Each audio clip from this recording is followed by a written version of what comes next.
Yeah, I'll react to that, sure. Hey guys, teach me things, YouTube, go. Original link to the video, top of the description, below that link to the Discord. Hello, anyone from New Zealand, I would really love to see your comments, especially. Not to say if you're not from New Zealand, you... Hi guys, let's go. Alright, start the video.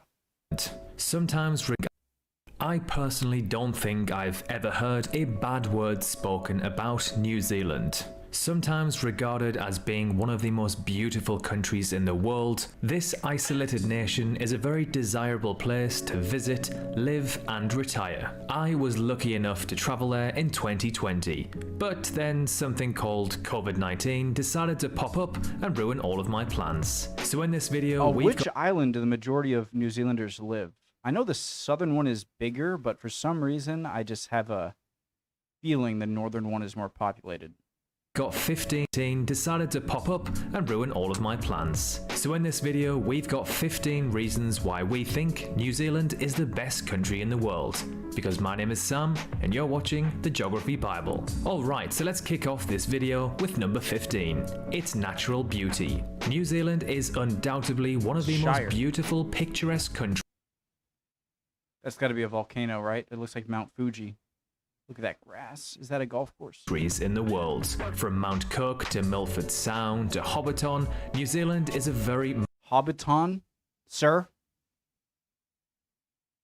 Mountainous, rugged country, so it offers some of the most stunning, picturesque views you will see on Earth. With it being a relatively narrow island, you are also never too far away from the ocean. Number 14. Its climate. New Zealand has a largely temperate climate. While there are really only a few, hold on, yeah, see, it's not very common. You have California, you have Mediterranean, obviously, a bit of South Africa, a portion of Chile, and then southern part of Australia. Obviously, we're talking New Zealand here, but I just feel like this is the kind of ideal climate, or at least seen as that. Maybe I'm wrong. I don't know. Its climate. New Zealand has a largely temperate climate. While the far north has subtropical weather during summer, inland alpine areas of the South Island can be as cold as -10 degrees Celsius in winter. Most of the country lies close to the coast, which means mild temperatures, moderate rainfall, and abundant sunshine. Pretty much the perfect climate. Not too hot, but not too cold. Apart from earthquakes and the odd cyclone, New Zealand does not experience much life-threatening extreme weather. Number 13. Its low population. I feel like in New England it gets too hot in the summer and too cold in the winter. But I guess I'd prefer that over just like a stagnant too hot. And density. You know, like being like southern Florida. I wouldn't want to live there. I wouldn't want it to be that hot all the time. 5.1 million. New Zealand is a very small country. What's more, around a third of New Zealand lives in its biggest city, Auckland. To put this in perspective, there are about 75 cities in the world that are more populated than the entirety of New Zealand. New Zealand has a population density of around 18 people per kilometre squared, making it one of the least densely populated countries in the world. This low population and density means less congestion, less traffic, and a general chilled vibe, which of course isn't everyone's cup of tea, as some people do prefer the hustle and bustle of big cities. Number 12. Its history and culture. Even though New Zealand is a relatively new country in terms of the year that it was discovered, it is packed full of history. New Zealanders take huge pride in their culture, and the Maori people, along with their traditions, are well respected. Maori were the first to arrive in New Zealand, journeying in canoes from Hawaii about 1,000 years ago. A Dutchman, Abel Tasman, was the first European to sight the country, but it was the British who made New Zealand part of their empire. You'll find amazing Maori historic sites across New Zealand, as well as beautiful colonial era buildings dotted throughout the country. Number 11. Hobbiton and Lord of the Rings.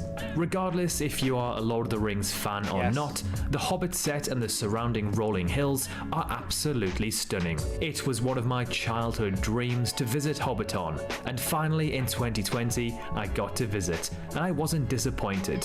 It was the most beautiful day, not a cloud in the sky and 20 degrees Celsius weather. The movie set is New Zealand's third largest tourist attraction, attracting approximately 17% of international visitors, and estimated to bring in around $78 million to the area annually. Take this with a pinch of salt, but I was told during my tour that the director of Lord of the Rings, Peter Jackson, receives 50% of all of the revenue, meaning he earns a cool $39 million or so every year. Number 10, it's isolation. New Zealand's isolation. He's only the director. Damn, that's a good deal if he got that. Or so every year. Number 10, it's isolation. New Zealand's isolation from the rest of the world does have economic drawbacks. For example, when I was there, I noticed the price of some groceries is astronomical compared to what it is in the UK and Europe. Quite simply, if New Zealand does not grow a certain produce, it may have to import it from a place that is tens of thousands of kilometers away. Its isolation, however, does work in its favor politically. Apart from Australia, who is like its older big brother, New Zealand doesn't really have any neighbours. And any neighbours it does have, like Fiji, are not world superpowers. Compare this to the likes of India, who have the nuclear superpowers of Russia, China, and Pakistan on their doorstep. Number 9, it's beaches. I don't want to be nitpicking, but I am going to. I wouldn't really see Russia on India's doorstep exactly. When you think of New Zealand, you usually think of huge, picturesque mountain ranges and rolling green hills. But what most people don't realize is that New Zealand has some of the world's most pristine and beautiful beaches. New Zealand is actually home to 90 Mile Beach. However, the name is actually completely wrong. It's actually only 55 miles. Still, an incredible distance. With New Zealand being such a small country population-wise, you'll often find completely deserted beaches that you can have all to yourself. Number 8, most livable cities. In 2021, 2 of the top 10 most livable cities on Earth were in New Zealand. Wellington, which came in 4th place, and Auckland, which ranked as the most livable city on Earth. To be a country of this size and feature 2 of your cities in the top. Yeah, that's impressive for sure. A lot in Australia. Wow, just 4 countries? Switzerland, Australia, Japan, New Zealand. New Zealand, Japan, Australia, New Zealand, Japan, Australia, Switzerland, Australia. Wow. On Earth. To be a country of this size and feature 2 of your cities in the top 10 is an almighty achievement. Being a livable city pretty much means that it is a nice place to live. Low crime, clean environment, and job opportunities are usually the main factors to contribute to a livable city. It must be noted, however, that when the 2021 rankings were released, New Zealand at the time was one of the only countries to pretty much stomp out COVID-19, meaning its citizens lived a mostly lockdown-free life. Now, of course, since then, things have changed. Number 7, low corruption.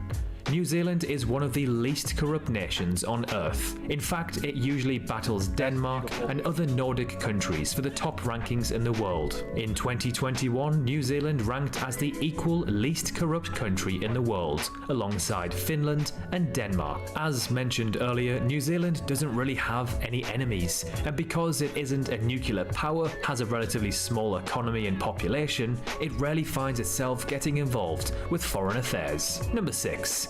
A relatively small country that offers everything. Although New Zealand is rather remote and small, it offers a wide variety of activities that its residents and tourists love. From gorgeous beaches and surfing to skiing, whale watching, mountain climbing, and wine tasting. As mentioned earlier, this country offers a range of different climates and landscapes, so you don't actually ever have to leave the country, as most things are already on your doorstep. Number 5. Queenstown. Often described as the adventure adventure capital of the world, not only does it offer activities for thrill seekers such as skiing, bungee jumping and skydiving, it is also one of the coolest and most beautiful looking cities in the world. Queenstown sits on the shore of Lake Wakatipu, among dramatic alpine ranges, a popular holiday and backpacking spot for any time of the year. Queenstown is renowned for its 4 distinctive seasons. Winter brings crisp blue sky days with snow perfect for skiing. Spring retains the snow but blooms into longer, warmer days. Summer offers sunshine and long twilights, and autumn a burst of brilliant red, orange and gold. Number 4. Its social purpose. New Zealand ranks 3rd in the world when it comes to social purpose. Now, what exactly is social purpose? Well, it's the country's attitude and actions towards a variety of social attributes, such as animal rights, human rights, the environment, commitments to climate change, gender and racial equality, and many more. For this reason, New Zealand is a very progressive, healthy place to live. Now, of course, this doesn't mean it's perfect, but ranking 3rd in the world means it is one of the best countries in the world for its social purpose performance. Number 3. Its road trips. New Zealand is a country built for epic road trips. I can personally vouch for this, as I did a road trip through the country in 2020. Unfortunately, a global pandemic decided to pop up, which ended up ruining most of my plans. Low amounts of traffic outside the major cities, alongside some of the most breathtaking views you will ever see, results in an absolutely stunning road trip adventure. Being an isolated country with low population means there is less light pollution too, so the night sky makes things even more epic. To drive from the North Island to the South Island, you must take a 3-hour ferry from the capital Wellington across to Picton, which is a little pricey, but admittedly it is extremely fun. You can sip on a glass of wine as you float past the incredible fjords. Number 2. Its chilled, laid-back vibe. Its isolation, low levels of corruption and crime, low population and density, alongside a society that is friendly, open-minded and welcoming, means that New Zealand is an extremely safe, chilled place to live, work and study. If you're looking for a busy city or country with a booming economy and that hustle and bustle vibe, then New Zealand probably isn't your best bet. You might be better off living in a big city in Australia. And finally, number 1. The best country to survive a global collapse. New Zealand is often voted as being one of, if not the best country in the world to survive a global collapse in society. Its rapid response to the pandemic and ability to completely seal itself off from the rest of the world has reassured its citizens that if a society was to collapse, let's say an even deadlier pandemic or a nuclear holocaust, then New Zealand would be a safe place to be. Again, with its isolation and political stability, there are very few countries that pose a threat to New Zealand. If a nuclear war was to break out, unless you find oil, in which case freedom is coming. There is a very slim chance that New Zealand would be targeted. Its mountainous, rugged terrain, alongside being an island, would also pretty much make a land invasion impossible to win. Now, of course, so just from that, I'm assuming it's very different on the east and west coasts as it comes to the coast itself, the beaches. Whereas you got the kind of backbone, the spine of these New Zealand mountains here, and then here, I'd imagine much more kind of navigable rivers and flatter beaches. And I assume it's more rocky over here. Also pretty much make a land invasion impossible to win. Now, of course, New Zealand isn't perfect. It does have many issues of its own. For one, the country is tucked away in the corner of the world. It's a country that does require some planning to visit, and flights aren't cheap there. Round trips from the US or Europe are almost always over $1,000, and the journey takes over 23 hours. And even when you arrive, the country itself is far from being budget friendly. It is one of the most expensive countries in the world to travel and live in. So what are your thoughts on New Zealand? Cool. Would you live there? Let us know in the comments. As always, thank you for watching. Subscribe if you haven't already. It is completely free, and you can always unsubscribe at any time. Thanks again for watching, and we will see you very soon in the next video. Really cool video. Any New Zealanders? Obviously, I'd appreciate comments from anyone, but if you're from New Zealand, especially would like to see yours. Really cool video. Awesome. Love it, especially the Lord of the Rings. I'm a huge Lord of the Rings fan. And yeah, time to watch another video. Love y'all. Hope you're all doing well. If not, you'll be okay soon. Don't worry. See you guys next time. Bye.